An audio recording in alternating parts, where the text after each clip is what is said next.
오늘 본문은 예수님께서 찾아온 무리들을 다 가르치신 후에 그 무리들을 보내시고 베드로에게 행하신 기적의 말씀이 오늘 담겨져 있습니다. 누가복음 5장 1절에 보시면 무리가 몰려와서 하나님 말씀을 들을새 예수는 게네사렛 호숫가에 서서라고 말씀을 하죠. 그런데 우리가 성경을 읽으면서 좀 자칫 오해할 수 있는 것이 무엇이냐면은 갈릴리 호수, 갈릴리 바다, 게네사렛 호수, 디베랴 바다, 디베랴 호수, 다양한 그런 명칭이 나오는데, 근데 여러분 똑같은 장소예요. 갈릴리 호수나 갈릴리 바다나 그리고 게네사렛 호수나 아니면 디베랴 바다, 디베랴 호수 다 똑같습니다. 그림 보시면은 제가 예전에 성지순례 갔을 때 갈릴리 호수에 갔습니다. 근데 호수가 정말 커요. 그 지평선에 땅이 보이지 않도록 물이 보일 정도로 엄청나게 큰데, 근데 여러분 생각해 보십시오. 호수는 호수지 바다는 아니죠. 호수는 호수지 바다는 아니에요. 근데 이 사람 이스라엘 백성들은 신기하게도 갈릴리 호수라고 할 때가 있고 갈릴리 바다라고 얘기할 때가 있어요. 근데 이 사람들이, 이스라엘 백성들이 어떤 과장법이 심해서 어떤 물이 적은데도 불구하고 과장해서 어떤 바다라고 그렇게 호칭을 하는 게 아니라 이유가 있는 거예요. 무엇이냐면은 고대 히브리어 가운데 얌이라는 단어가 있어요. 근데 이 얌이라는 단어는 호수와 바다를 같이 의미합니다. 따로 떨어서 구분하는 것이 아니라 얌이라는 단어 자체가 호수라든지 바다라든지 같은 것을 지칭하거든요. 그러니까 어떤 때는 얌이라고 얘기를 하는데 호수로 얘기하기도 하고 바다로 얘기하게 하는 그런 어떤 의식이 있었던 것이죠. 그런데 여러분, 그 갈릴리라는 것은 무엇이냐면 동그랗다는 뜻이에요. 다음 그림 보시면, 지도를 보시면 동그랗게 생겨서 갈리란 단어 자체가 갈이라는 것이 둥그렇다는 뜻이거든요. 그러니까 갈릴리 호수는 뭐냐? 둥그런 호수라고 얘기를 하고, 오늘 본문 5장 1절에 나오는 게네사렛이란 건 뭐냐? 다윗 왕이 하프를 많이 킬 때 그 하프의 모양처럼 약간 그렇게 하프 모양처럼 비슷하게 생겼다고 해서 또 게네사렛이라고 그렇게 지칭을 하기도 합니다. 근데 요한복음 21장에 나오면 무엇이 나오냐면 디베랴 호수도 나오거든요. 이 디베랴 호수는 무엇이냐면은 그겁니다. 요한복음 21장 1절에 다음 같이 말씀하고 있습니다. 우리 같이 읽겠습니다. 시작. 그 후에 예수께서 디베랴 호수에서 또 제자들에게 자기를 나타내셨으니 나타나신 일은 이러하니라. 이 디베랴 호수에서 부활하신 예수님께서 베드로에게 나타나셔서 내가 나를 사랑하냐라고 3번이나 물어보셨거든요. 그랬을 때 주여 내가 주를 사랑하나이다, 주께서 아시나이다라고 얘기한 그 장소가 바로 디베랴 호수예요. 디베랴 바다입니다. 근데 이것도 갈릴리 호수랑 똑같은 것이에요. 근데 이 디베랴 바다라고 왜 지칭을 하냐 하면은 그 이유가 있습니다. 디베랴라는 것은 무엇이냐면은 헤롯 왕 때에 로마의 그 황제가 바로 디베랴라는 사람이에요. 이름이. 로마의 황제가 디베랴인데 이 헤롯이 그 로마의 황제의 마음에 들기 위해서 디베랴라는 도시를 만든 거예요. 그 호수 근처에. 다음 그림 보시면은, 그래서 이 디베랴라는 그곳에 도시를 지었는데 그 도시 앞에 바다가 디베랴 바다라는 것이죠. 우리나라로 이해하시면 송도 앞에 송도 바다. 이해가 되십니까? 월미도 앞에 월미도 바다, 월미바다라고 그렇게 지칭을 하는 게 바로 디베랴 호수와 같은 그런 의미입니다. 다 같은 호수예요. 같은 지형들이고요. 그런데 다시 본문으로 돌아와서 누가복음 5장 1절에 보시면 무리가 몰려와서 하나님의 말씀을 들을새라고 말씀을 합니다. 수많은 무리가 이 예수님께 모인 거예요. 근데 그렇게 수많은 사람들이 몰려온 이유는 딱 하나입니다. 무엇이냐면 바로 예수님을 만나기 위해서 모인 거예요. 예수님을 만나기 위해서. 여러분, 이 시간에 여러분 왜 오셨습니까? 왜 이 자리에 모셨습니까? 예수님 만나기 위해서 이 자리에 모신 줄 믿으시기 바랍니다. 이 예수님 만나기 위해서 수많은 무리가 모였는데 왜 그러냐? 예수라는 나사렛 출신의 한 선지자가 나타났습니다. 이 선지자는 얼마만큼 대단한지 그 수많은 사람들의 병을 고칠 뿐만이 아니라 악한 귀신이 들어있는 그 귀신 들린 사람을, 여러분, 그 안에 있는 귀신을 쫓아내는 거예요. 또 말씀을 선포할 때마다 그 말씀에 권능이 있고 은혜가 되고, 여러분 그 말씀이 마치 바리새인이나 랍비와 같은 그런 말씀이 아니라 생명력 있는, 소망을 주는 그런 말씀을 전한다는 소문이 들으니까 사람들이 다 몰려와서 예수님의 기적과 고침받고 말씀을 듣기 위해서 함께 다 모인 것입니다. 누가복음, 오늘 본문의 앞에 보시면 누가복음 4장 31절에서 37절에 보시면 다음과 같이 얘기합니다. 누가복음 4장 31절에서 37절에는 다음과 같이 얘기합니다. 같이 읽겠습니다. 시작. 갈릴리의 가버나움 동네에 내려오사 안식일에 가르치심에 그들이 그 가르침에 놀라니 이는 그 말씀이 권위가 있음이러라. 회당에서 더러운 귀신들이 들린 사람이 있어 크게 소리질러 이르되, 아 나사렛 예수여, 우리가 당신과 무슨 상관이 있나이까? 우리를 멸하려 왔나이까? 나는 당신이 누구인지 아노니 하나님의 거룩한 자니이다. 예수께서 꾸짖어 이르시되 잠잠하고 그 사람에게서 나오라 하시니 귀신이 그 사람을 무리 중에 넘어뜨리고 나오되 사람은 상하지 아니한지라. 36절 같이 있습니다. 시작.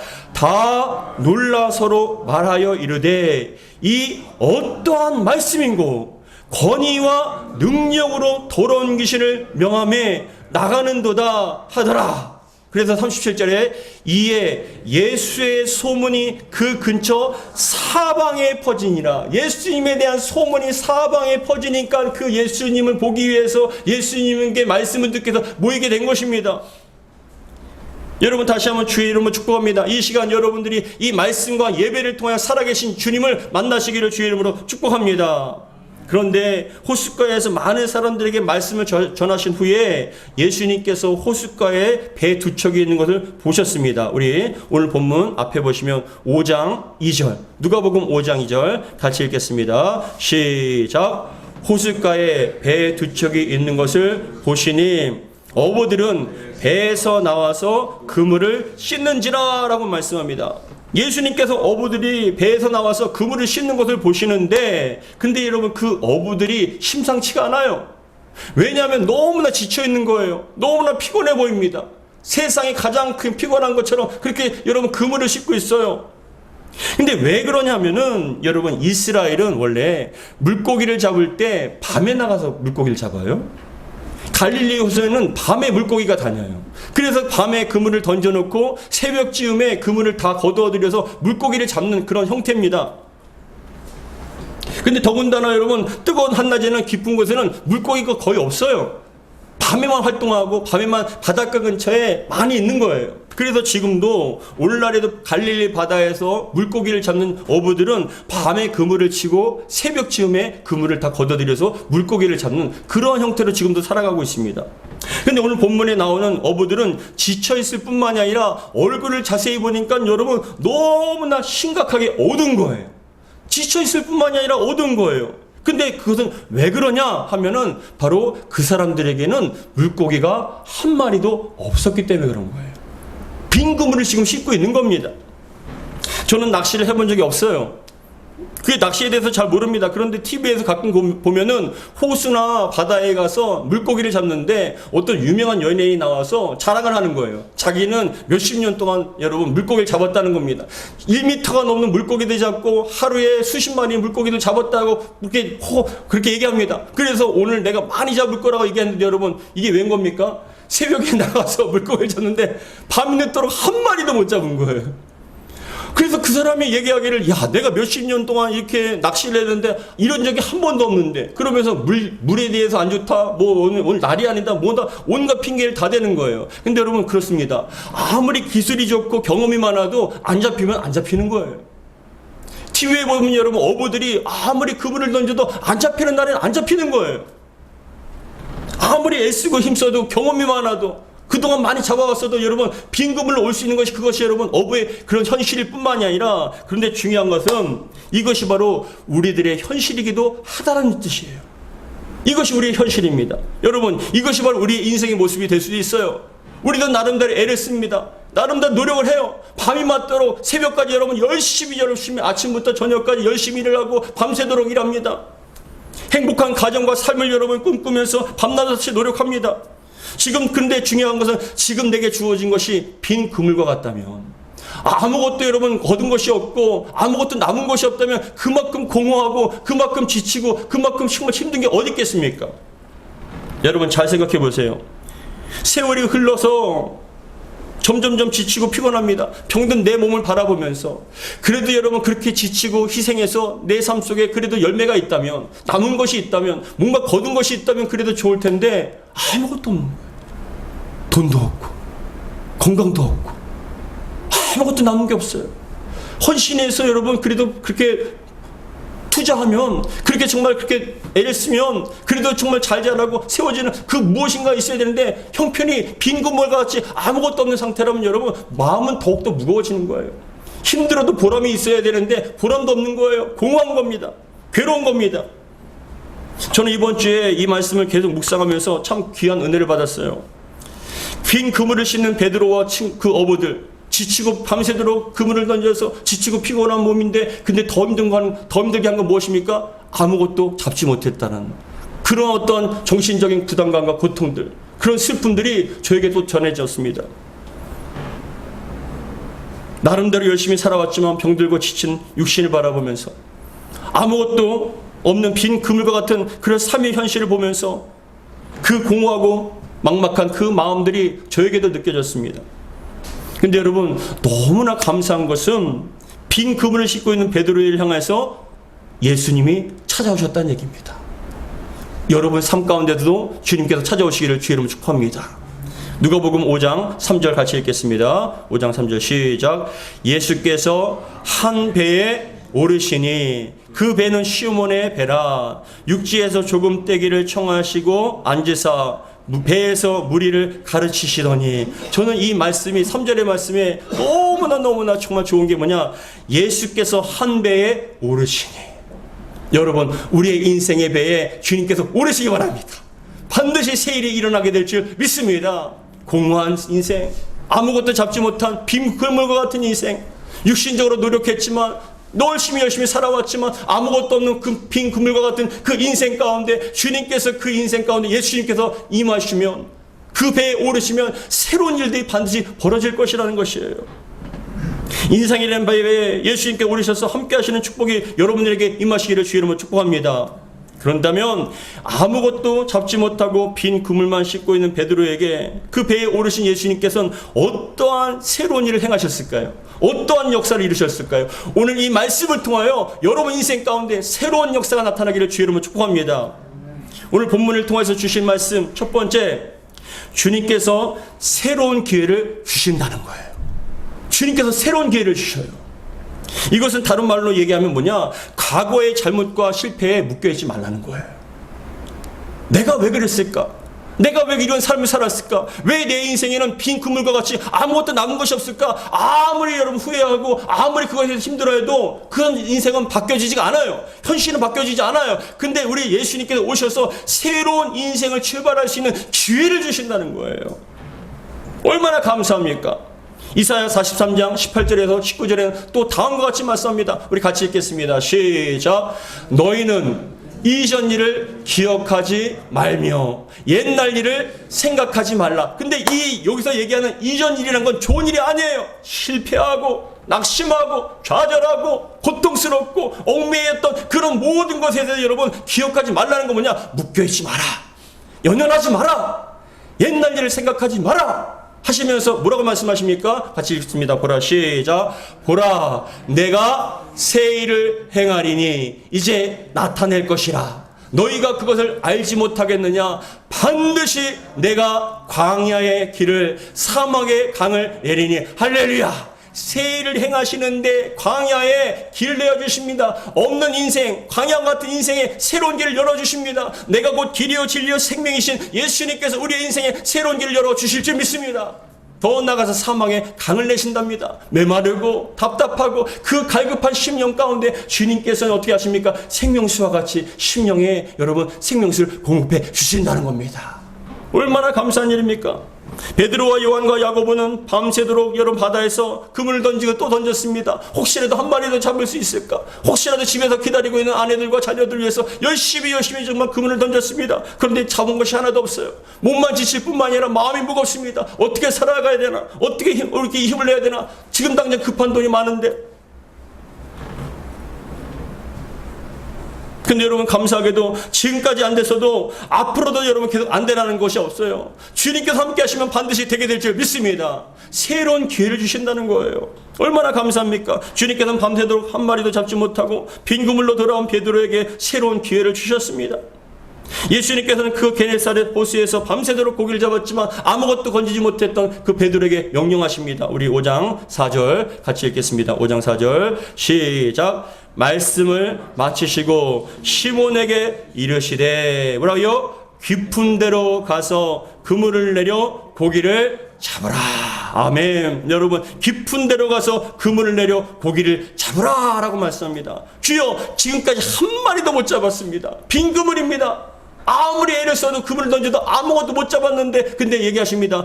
그물을 내려 깊은 데로 가서 그물을 내려 고기를 잡으라 라고 말씀합니다. 근데 여러분 이쪽에서 보면은 이 예수님의 명령이 우리가 잘 아는 것처럼 그냥 그게 온전한 명령이 아니세요. 처음에 말씀을 드렸죠. 그 갈릴리는 낮에는 깊은 곳에 물고기가 없습니다. 물고기가 없어요. 근데 예수님께서는 깊은 데로 가서 그물을 던져서 고기를 잡으라는데 여러분 베드로의 입장에서는 평생 그 갈릴리 호수에서 물고기를 잡았던 어부의 입장에서는 무엇입니까? 없는 데 가서 그물을 던져서 고기를 잡으라는 건 말도 안 되는 얘기잖아요. 하나만한 얘기 아닙니까? 근데 여러분 잘 생각해 보세요. 그런데 왜 예수님께서는 깊은 데로 가서 그물을 던지라고 왜 얘기하셨을까요? 몰라서 그렇게 얘기하셨을까요? 이 세상의 창조주이시고 주관자이시며 지금도 모든 영혼들을 여러분 주관하시는 그 주관자이시고 전능하신 분께서 여러분 그걸 모르시고 여러분 깊은 데로 가서 그물을 던지라고 말씀하셨을까요? 다 이유가 있어요. 왜 그러냐? 안 되는 상황에서 돼야 하나님이 은혜란 걸 알아요. 불가능한 상황과 환경 속에 돼야만 그것이 전적인 하나님의 은혜라는 걸 깨닫게 되기 때문에 하나님께서 여러분 그렇게 명령하신 거예요. 나사로가 여러분 죽어갑니다. 나사로가 죽어가는데 예수님께 여러분 마르다가 얘기합니다. 사람을 보내서 예수님 당신의 사랑하는 나사로가 지금 죽어가고 있습니다. 지금 죽어가고 있습니다. 빨리 오셔서 이 오빠 나사로를 살려주세요. 급합니다. 그런데 여러분 예수님께서 그 얘기를 들으시고 안 가시는 거예요. 안 가셔요. 그러고 난 다음에 죽은 다음에 사흘이 지날 때야 비로소 우리가 함께 가자. 마리아에게 가자. 지금 나사로가 잔다라고 얘기합니다. 제자들은 그것도 모르고 여러분 예수님 깨우면 되는 거 아닙니까? 죽은지도 모르고 그러면서 얘기합니다. 아니 나사로가 죽은 지 나흘이나 지났다. 근데 여러분 그 나사로에게 갔을 때 마리아는요 나와보지도 않아요. 섭섭하니까. 근데 마르다는 나와서 뭐라고 얘기하냐면 주님 조금만 진작에 빨리 오셨으면 오빠가 살았을 텐데요.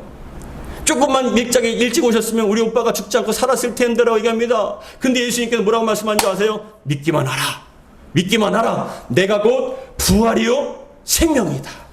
할렐루야.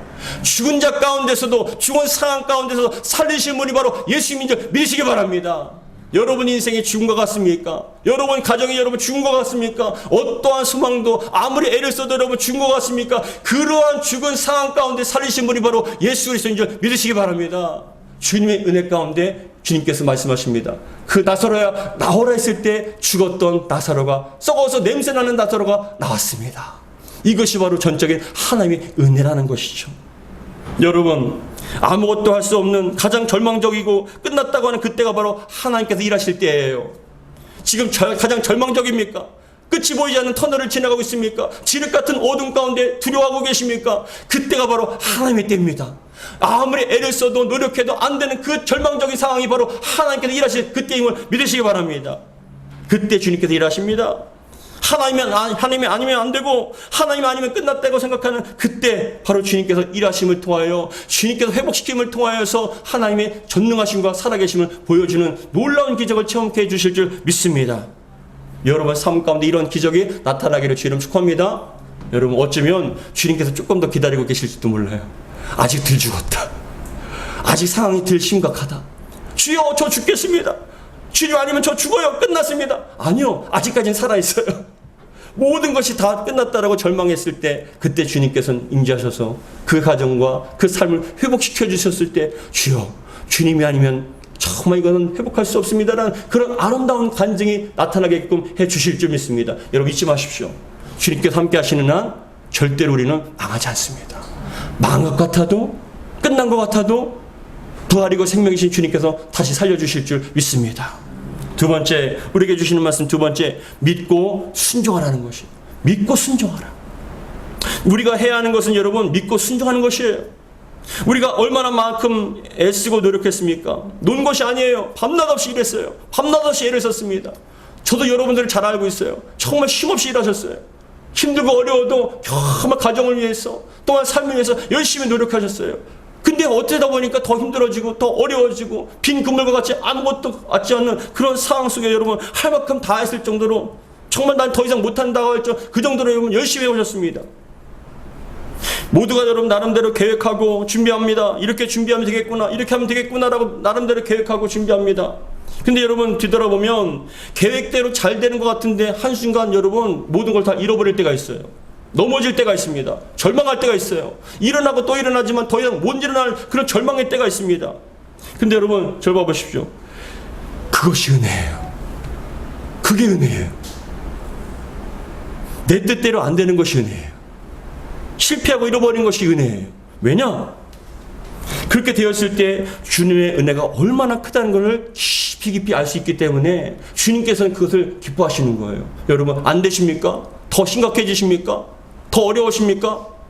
내 뜻대로 안 되십니까? 넘어지셨습니까? 절망 가운데 있으십니까? 그것도 은혜예요. 왜요? 주님께서 살리셨을 때, 주님께서 회복시켰을 때 그 은혜가 얼마나 크다는 것을 삶의 고통만큼 더 크게 느끼게 된다는 것이죠. 마음 먹은 대로 안 되고 여러분 마음 먹은 대로 잘 되고 형통하기만 하면 주님께 여러분 이렇게 간절하지 않을 거거든요. 이렇게 여러분 주님 붙잡지 않을 거거든요. 주님께서 여러분 하신 말씀에 귀를 기울이지 않을 겁니다. 우리 누가복음 5장 5절 같이 읽겠습니다. 누가복음 5장 5절 시작. 시몬이 대답하여 이르되 선생님 우리들이 밤이 새도록 수고하였으되 잡은 것이 없지만은 말씀에 의지하여 내가 그물을 내리리다 하고 뭐라고 합니까? 선생님 우리들이 밤새도록 수고하였으되 잡은 것이 없지만이라고 얘기합니다. 여러분 잘 생각해 보세요. 오전의 말씀을 묵상해 보세요. 어떤 상황이냐?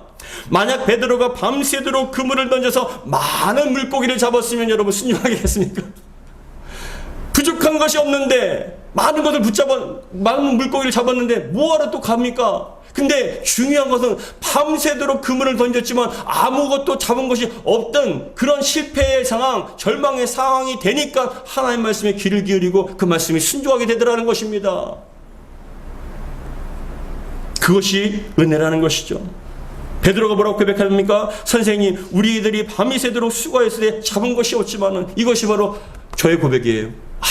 밤새도록 노력했지만 아무리 애쓰고 힘썼지만 잡은 것이 없어요. 빈 그물과 같습니다. 어떤 것도 이루어진 게 없어요. 근데 뭐라고 얘기합니까? 그렇지만 주님의 말씀에 의지하여 제가 순종하겠습니다.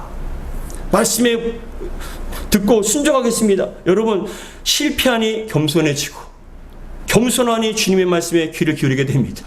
실패하지 않으면요 겸손하지도 못해요. 교만해집니다. 교만해지면 주님의 말씀이 귀를 기울여 듣지를 않아요. 순종하지 않아요. 실패하니까 겸손해지고 겸손하니까 주의 말씀에 귀를 기울이게 되고 순종하게 되는 것이에요.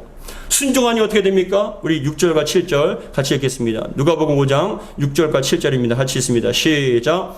그렇게 하니 고기를 잡은 것이 심이 많아 그물이 찢어지는지라. 이에 다른 배에 있는 동무들에게 손짓하여 와서 도와달라 하니 그들이 와서 2배의 채움에 잠기게 되었더라. 할렐루야. 말씀을 듣고 순종하니 그물이 찢어질 정도로 배가 잠길 정도로 엄청난 그런 물고기를 잡게 된 줄 믿으시기 바랍니다.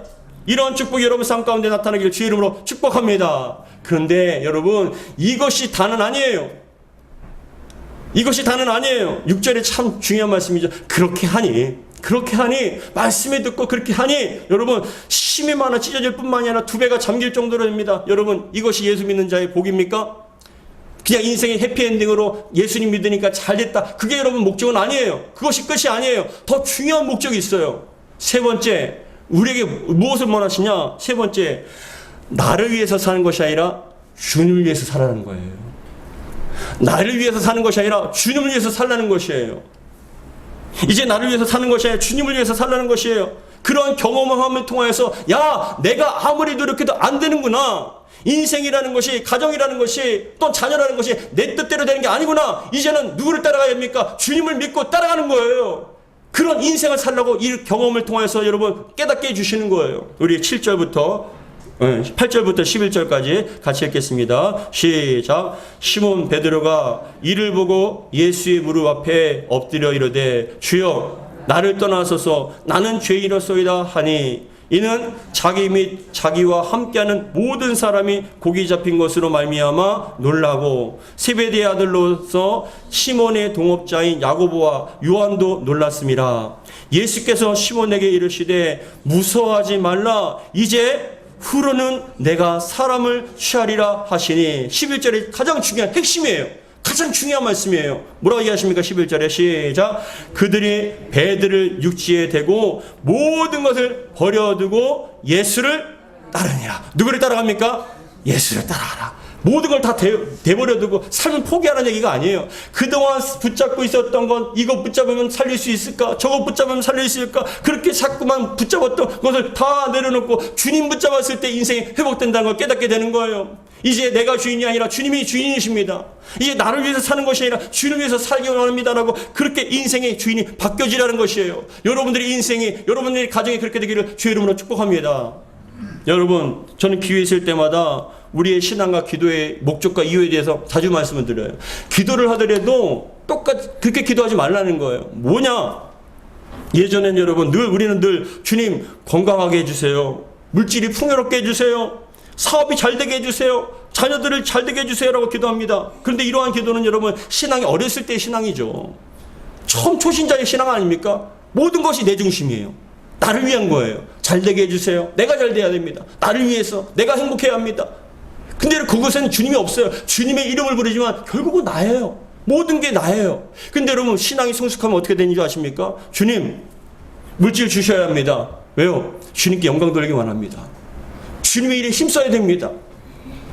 우리 딸 아들 귀한 주님의 도구로 쓰임받기 원합니다. 주님의 나라와 영광을 위해서 이 아이들이 잘 돼야 됩니다. 건강한 몸과 마음을 가지고 주의 일에 힘쓰게 하시고 풍요로운 물질을 통해서 주님의 몸된 교회와 이웃을 섬기게 하여 주옵소서. 행복한 가정과 삶을 통해서 이웃에게 본이 되게 해달라고. 모든 것이 여러분 내 중심이 아니라 하나님 중심으로 바뀌어졌을 때 주님께서 기뻐하신다는 것이죠. 신앙의 목적과 기도의 목적이 여러분 내가 잘 되고 내가 중심이 아니라 하나님이 잘 되고 하나님의 영광을 위해서 된다면 반드시 주님께서는 그 인생을 기뻐해 주실 줄 믿습니다. 여러분 왜 건강해야 합니까? 왜 물질이 있어야 됩니까? 왜 화목해야 됩니까? 주님께 영광을 돌리기 위해서. 먹든지 마시든지 무엇을 하든지 하나님의 영광을 위해서 살기 위해서 여러분 그렇게 기도할 때 주님께서는 정말 기뻐하시고 응답해 주실 줄 믿습니다. 저도 참 많이 아플 때가 있어요. 목이 찢어질 정도로 아프고 소리가 안 나올 때가 있어요. 기침이 많이 나고 괴로울 때가 있어요. 그럼 여러분 하나님께 기도하는 거예요. 하나님 건강해 주세요가 아니에요. 뭐라고 하냐면은 하나님 오늘 설교해야 됩니다. 찬양해야 됩니다. 하나님 저 설교할 수 있도록 목을 좀 지켜주세요. 하나님 좀 나와서 정말 예배 드려야 되는데 이렇게 기침이 나면 설교에 방해가 됩니다. 건강케 해주세요. 정말 신기하죠. 밑에서는 그렇게 기침을 하고 목이 찢어질 것이 아픈데 강단만 올라오면요 너무나 편안해요. 무엇을 위한 것입니까? 왜 건강해야 됩니까? 왜 축복을 받아야 됩니까? 주님의 영광을 위해서, 주님을 드러내기 위해서. 여러분 인생의 주인이 더 이상 여러분들이 아니라 주님이 되었을 때 주님께서 책임져 주시고 모든 걸 다 채워주실 줄 믿습니다. 그런 인생이 되기를 주의 이름으로 축복합니다. 사랑하는 성도 여러분, 인생이 빈 그물과 같습니까? 노력하고 애쓰고 힘써고 살아왔음에도 불구하고 아무것도 남지 않은 빈 그물과 같은 그런 공허하고 절망적이고 허무한 삶을 살고 계십니까? 지금 그런 상태에 계십니까? 주님께서는 인생의 배에 오르셔서 우리에게 새로운 기회를 반드시 주실 줄 믿습니다.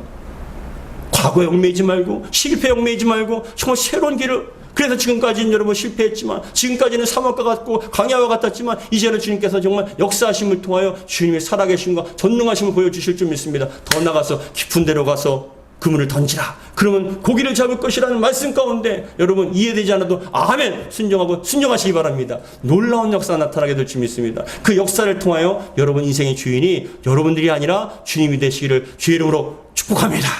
기도하겠습니다. 아버지 하나님 감사드립니다. 오늘도 우리에게 주신 말씀 마음에 새기기 원합니다. 주여 우리 인생이 빈 그물과 같습니다. 지금까지 애쓰고 힘쓰고 노력해왔지만 아무것도 잡히지 않은 그 빈 그물과 같습니다.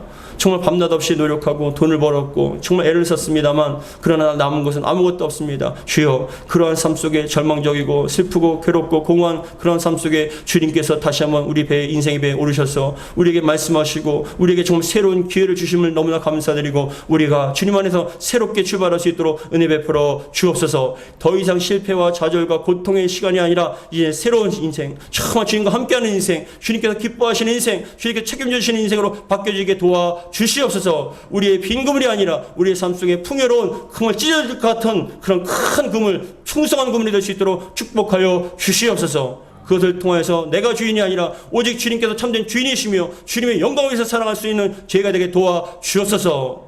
우리 주 예수 그리스도로 축복하며 기도하옵나이다. 아멘.